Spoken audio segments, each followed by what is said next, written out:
About the tragic shooting last night in a Midtown Manhattan office building. Police say a 3-page suicide note found in the shooter's wallet said football gave him CTE, which is a brain condition caused by repeated head trauma. NTD Stefania Cox brings us more from the site.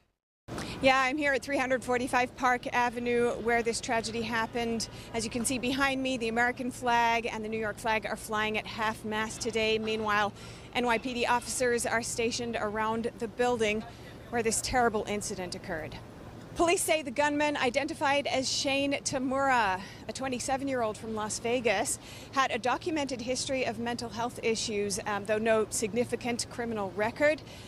Regarding a possible motive, a note found on Tamura, as you mentioned, referenced grievances with the NFL, which houses its headquarters here in this building.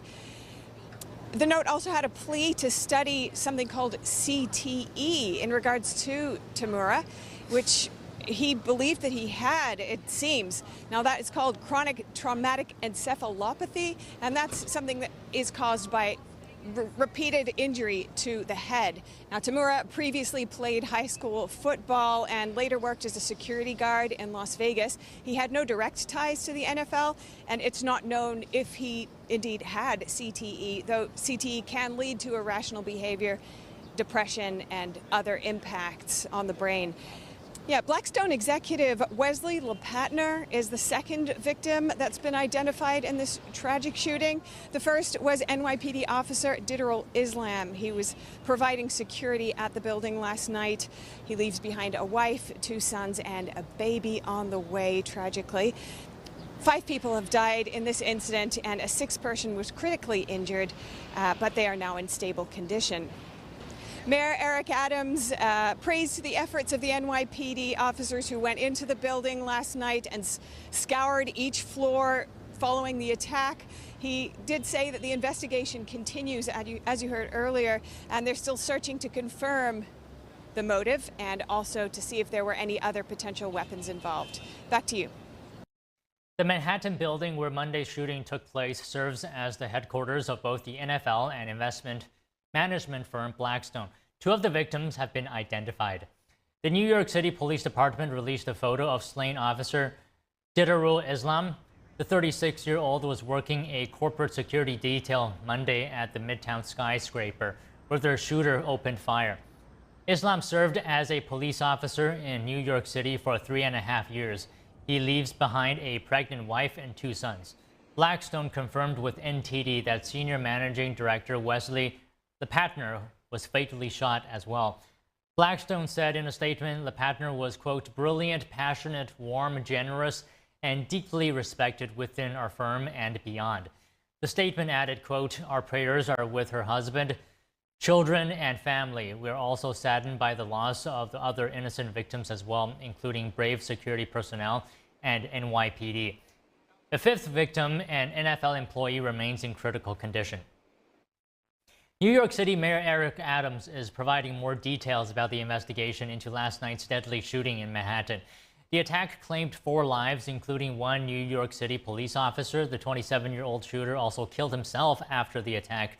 Earlier today, Mayor Adams said the shooter was targeting an NFL agency in the building. Here's what the mayor was talking about in terms of the efforts to determine the shooter's motive. The investigation is continuing. We're sending 2 teams to Las Vegas, one to execute a search warrant and the other to look at the 2 firearms and guns that were recovered. The motive appeared to be connected to the shooter's belief that he was suffering from CTE and he was an ex-NFL player. Those items just don't pan out. He never played for the NFL. And so we're still unraveling this terrible shooting that took place in the city. We had a large number of bullets that were found in the car, but at this time, the investigation has not concluded if he was going to take more actions. According to law enforcement, the shooter, Shane Tamura, has a documented mental health history. The shooter was armed with an M4 rifle and opened fire in an office building before killing himself. Mayor Adams says law enforcement is looking into how he obtained the weapon. We're looking into that. That is why our team is going to Las Vegas to do a thorough investigation into the firearms to find out were they legally possessed and were they on his permit and was he allowed to follow. But that is part of the ongoing investigation that our detectives are going to carry out in Las Vegas. As for the suspected shooter and the response, retired NYPD Captain John Monahan shared his insights with CNN. He compared this suspected gunman to the man accused of killing United Healthcare CEO in December last year. It was quite brazen. That video, that photo of him walking across that plaza, it's striking. But as Darren just said, he knew he was going to die that night. And you can tell he was at peace with that. Unlike Luigi, who tried to make an escape, this man knew it was the end. He was very calm. And it's shocking to see a long gun like that. 51st and Park, Caitlin, that's one of the nicest neighborhoods in New York City. Really. Monahan called the response from law enforcement fantastic. He noted that there was a patrol response to clear the building and at the same time trying to figure out how many shooters there were and who the shooter was. The retired captain praised Officer Islam, who lost his life, calling the situation horrifying and infuriating. Monahan also questioned where the suspect got the gun from. He said the investigation will backtrack the gunman's every step leading into and through New York, his past employment, and the pistol permit he had. One of my sources, he runs a global security for a bank on that block, was telling me that he's a disgruntled employee. Now, that may not mean he was an employee of that building. Maybe that's where the corporate offices were for the firm he worked for out in Vegas. Who knows? But that's one piece of information I just got.